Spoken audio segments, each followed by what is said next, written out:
राज्यात यंदाचा पावसाळा अद्याप समाधानकारक ठरलेला नाही। जुलैच्या मध्यात अवघे 4-5 दिवस जोरदार पाऊस झाला, त्यानंतर पावसानं पुन्हा दडी मारली। गेल्या 2 दिवसांपासून सह्याद्रीच्या कडेकपारीत विशेषतः उत्तर पुणे जिल्ह्यातील खेड, आंबेगाव आणि जुन्नरच्या आदिवासी भागात पावसानं पुन्हा हजेरी लावली। त्यामुळे भात पिकांना काहीसा दिलासा मिळण्याची आशा निर्माण झाली असली तरी लागवडीचा हंगाम संपत आलाय। पुरेशा पावसाभावी शेतकऱ्यांची चिंता कायम आहे। याच परिस्थितीचा आढावा घेतला आमचे प्रतिनिधी अविनाश पवार यांनी। सध्या आपण पाहतो की पुणे जिल्ह्यातल्या जुन्नर तालुक्याचा जो पश्चिम भाग आहे, इथे खरं तर मोठ्या प्रमाणात भात शेती केली जाते आणि या भात शेतीवरच इथल्या शेतकऱ्यांचं सगळं जीवनमान अवलंबून असतं। मात्र आपण जर पाहिलं तर सध्या पाऊस नाहीये आणि गेल्या काही दिवसामध्ये झाला तर अक्षरशः धो पाऊस झाला, म्हणजे जवळजवळ 4 ते 5 दिवस हा जो पाऊस पडला त्याच्यामुळे इथे ज्या ठिकाणी मी उभा आहे तिथे जी भात शेतीची भात रोपं आहेत ती अशा पद्धतीने पिवळी पडल्याचं चित्र आपण पाहतोय आणि शेतकरी यांना जीवदान देण्याचा प्रयत्न करताना आपण पाहतोय। याच्यावर फवारणी करून ही भात रोपं पुन्हा कशा पद्धतीने जिवंत होतील आणि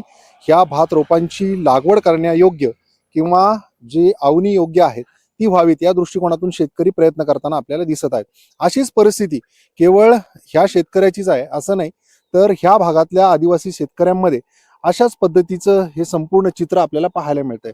दादा, हे जे आता तुम्ही भातरोप फवारताय तर कशा पद्धतीने आता पाहतोय आपण की ही परिस्थिती आहे, कशामुळे हे झाले?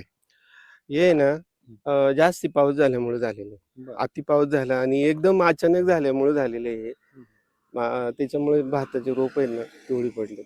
मी याच्यामध्ये स्प्रिंकलर पण बघतोय, स्प्रिंकलर लावले। कधी तुम्ही लागवड केली, काय परिस्थिती होती एकूण भात रोपाची? त्यावेळेला आहे ना 10 जूनला मी ज्या टायमाला हे रोप टाकले आम्ही, तर त्यावेळेला आहे ना पाऊसच नव्हता। जून महिना जवळजवळ पूर्ण पाऊस नव्हता आणि त्याच्यासाठी स्प्रिंकल लावलेली।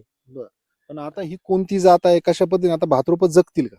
नाही सांगता यायचं कसं, आता आता फवारणी तर करतोय मी, पण आता जगतील का नाही हे आता हे नाही सांगता यायचं। सरकारने काय तुम्हाला याच्यात मदत केली पाहिजे, कारण तुमचीच नाही सगळ्या शेतकऱ्यांची परिस्थिती? हा केलेत आम्ही अर्ज विर्ज केलेली आहेत, त्यांना फोटो वगैरे काढून दिलेले आहेत, सगळं काही केलेले, पण आता येईल त्याच्यावर आहे।